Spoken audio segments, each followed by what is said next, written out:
You have ever had a thought about death or when it would be? Death is an inevitable circumstance and comes as quick as a snap, but sometimes we bring death upon each other for no reason. A majority of the time, if you ask two people why they were fighting or why one person killed the other, they'll tell you because they don't like them. But then, when you ask the person why you don't like them, they won't be able to give you a good reason. Violence is a problem, but youth violence has gotten way out of control. Kids are dying more and more every day, and they are living shorter lives. I've had 5 childhood friends die because of gunplay and gang affiliation, and I feel that more will die if this trend keeps going. Today I'm here to talk to you about youth violence, the problem, what causes it, and the solution to it. First I will tell you about youth violence. According to Academic Search Premier, every 100 hours, more youth die on the streets than in the Persian Gulf.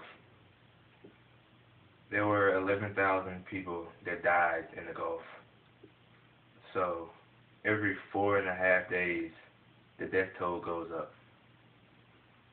In reference to CDC.gov, youth violence is the second leading cause of death for young people between the ages of 10 to 24.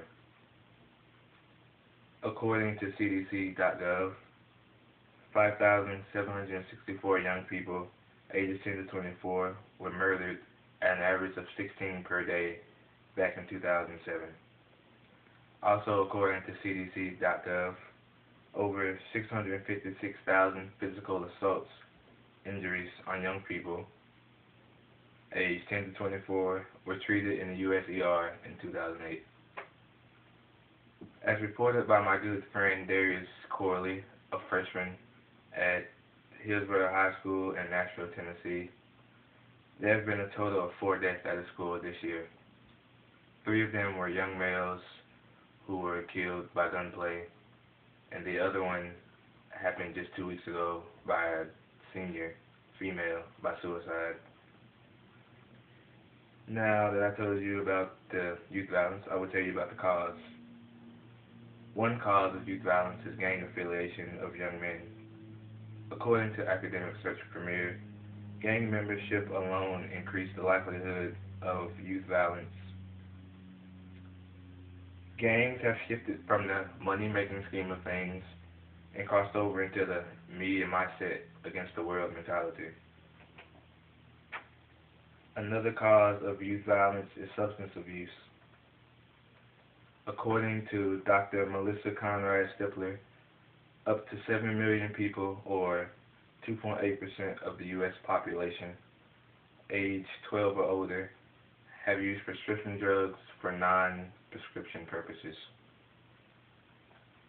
According to the National Survey of Drug Use and Health, youth age 12 to 17 who use an illicit drug were almost twice as likely to have engaged in violent behavior. And here is a chart on that. Get the chart.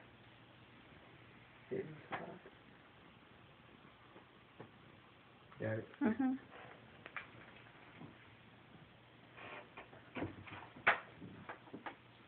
Drug abuse and gang affiliation are 2 leading causes of youth violence. It starts off as an interest to join a gang. Then when you actually get into the gang, they begin engaging in gang-like mentalities and start using drugs and other things. And then start doing violent behaviors to build their rep in the streets. They start off with small drugs such as weed and alcohol, then move on to larger drugs such as heroin, cocaine, and methamphetamines. Now, a solution to the problem of youth violence. Individually, we could reach out to the young people and show that we actually care, not just push them away. Talk to them and listen instead of just talking to them and keep talking to them and not listening. Make them listen to you. Globally, we could have youth centers and pamphlets handed out to homes for everyone so they can read about youth violence and ways to stop it. Now, that I've told you about youth violence, the problem, the cause, and the solution, what will you do? Will you be a part of the problem or a solution to the problem? I say be a solution and stop the violence. Stop it. Stop tape.